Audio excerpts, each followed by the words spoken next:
আসসালামু আলাইকুম।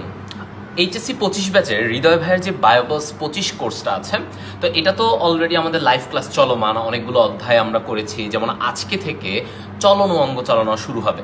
তো এভাবে করতে করতে আমরা এগিয়ে যাব এবং আমাদের যে শর্ট সিলেবাসকে কেন্দ্র করে পুরো সিলেবাসটা আমরা কমপ্লিট করব। এবং তোমরা জানো যে ফুল সিলেবাসেরও কিন্তু ওয়ান শট ক্লাস আমাদের বায়োবস 25-এ হবে। তো এখন যেই স্টুডেন্টরা চিন্তা করছো যে ভাইয়া আমি না রুই মাছটা এখন আমার লাগবে, তো সে কি করবা? এখন ভাইয়া তো পড়াচ্ছি চলন ও অঙ্গ চালনা, রুই মাছ তো ভাইয়া বায়োবস 25-এ এখনো হয় নাই, হবে। ভাইয়া আমি পরিপাক ও শোষণ এই চ্যাপ্টারটা আমার একটু লাগতো, এইটার ডিটেইলসটা লাগতো। তো এই যেই চ্যাপ্টারগুলো তোমার এখন দরকার, হয়তো এটা লাইভ ক্লাস এখনো হয়নি, তো সেটার জন্য বায়োবস 25-এ কিন্তু আমাদের আর্কাইভ ক্লাস আসছে, যেগুলো আমি বায়োবস 24-এ নিয়েছিলাম। তো তোমরা একটু দেখো, তোমরা যখন আমার কোর্সটা পারচেজ করবা, তো পারচেজ করার পরেই এইরকম তোমার একটা অবস্থা আসবে। তো এখান থেকে দেখো আর্কাইভ ক্লাসের একটা অপশন আছে।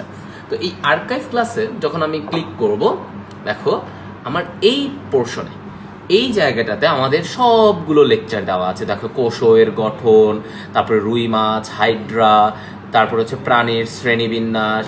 এই যে এইখান থেকে দেখো পরিপাক ও শোষণ, ঘাস ফড়িং, তারপরে হচ্ছে এই যে এইখান থেকে দেখো আমাদের যে মেডিকেল অ্যানালাইসিস ক্লাস, অণুজীব, হ্যাঁ, টিস্যুতন্ত্র, সালোক সংশ্লেষণের, নগ্নবীজি, দেখো জিন তত্ত্ব, প্রত্যেকটার কিন্তু একদম ডিটেইলস ক্লাসগুলো এখানে আমার দেওয়া আছে। জীব প্রযুক্তি, তোমার মনে করো তুমি চাচ্ছ যে ভাই আমি জীব প্রযুক্তি করবো, তো তুমি জীব প্রযুক্তিতে যাও। তুমি জীব প্রযুক্তিতে গেলেই তুমি দেখবা এখানে অলরেডি ভাইয়ার প্রায় 2 ঘন্টা 50 মিনিটের একটা ক্লাস আছে।